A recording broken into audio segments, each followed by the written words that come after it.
Hello dears, എല്ലാവർക്കും പുതിയൊരു വീഡിയോയിലേക്ക് സ്വാഗതം. നമ്മളിന്ന് ഉണ്ടാക്കുന്നത് അവിലിസ്തിരിയാണ്. കണ്ണൂരുകാരുടെ സ്വന്തം അവിലിസ്തിരി. ഇതൊരു നല്ല ഫില്ലിംഗ് ആയിട്ടുള്ള സ്നാക്കായിട്ടോ അല്ലെങ്കിൽ ഒരു മീലായിട്ടോ നമുക്ക് എടുക്കാൻ പറ്റും. ഇപ്പോൾ അവിലെടുത്തിരിക്കുന്നത് മട്ട അരിയുടെ അവിലാണ്, ചുവന്ന അവിൽ. അപ്പോൾ നല്ലപോലെ ഒന്ന് റോസ്റ്റ് ചെയ്ത് കഴിഞ്ഞാൽ നമ്മൾ കയ്യിലെടുത്ത് ഇങ്ങനെ പ്രസ് ചെയ്യുമ്പോൾ അതൊന്ന് പൊട്ടി വരണം. ആ ഒരളവിലേക്ക് നമ്മളതിനെ നല്ലപോലെ ഒന്ന് വറുത്തെടുക്കണം. അതിനുശേഷം നമുക്ക് കുറച്ച് ഇതിലേക്ക് ചേർക്കാൻ വേണ്ടിയിട്ടുള്ള പാലും ഒന്ന് ചൂടാക്കിയെടുക്കണം. തിളപ്പിച്ച് നമുക്ക് കഴിക്കാൻ പറ്റുന്ന പാകത്തിനുള്ള ഒരു ചൂടിലേക്ക് അതിനെ കൊണ്ടുവരണം. അതിനുശേഷം നമ്മൾ ഈ വറുത്ത് വെച്ച അവിൽ ഒരു പ്ലേറ്റിലേക്ക് മാറ്റി കൊടുക്കാം.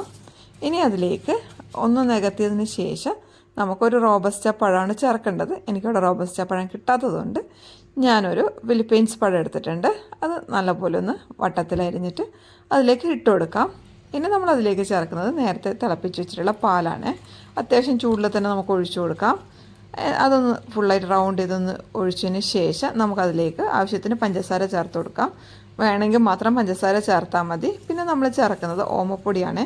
മറ്റുള്ള നാട്ടുകാർ ഇതിന് സേവ് എന്നാണെന്ന് തോന്നുന്നു വിളിക്കുക. നമ്മളിത് അയമോദകം അല്ലെങ്കിൽ ഓമൻ ചേർത്തിട്ട് ഉണ്ടാക്കുന്നതുകൊണ്ട് നമ്മുടെ നാട്ടിൽ ഇതിൻ്റെ പേര് ഓമപ്പൊടി എന്നാണ്. അപ്പോൾ ഇതെല്ലാം കൂടെ മിക്സ് ചെയ്തിട്ട് ഒരു സ്കൂപ്പ് കഴിക്കുക. ആഹാ, അന്തസ്, അടിപൊളി ടേസ്റ്റാണ് കേട്ടോ. അപ്പോൾ എല്ലാവരും ഇതൊന്ന് ട്രൈ ചെയ്ത് നോക്കാം. നമുക്ക് അടുത്ത വീഡിയോ ആയിട്ട് വീണ്ടും കണ്ടുമുട്ടാം. എല്ലാവരും ഹാപ്പി ആയിട്ടിരിക്കുക, ഹെൽത്തി ആയിട്ടിരിക്കുക.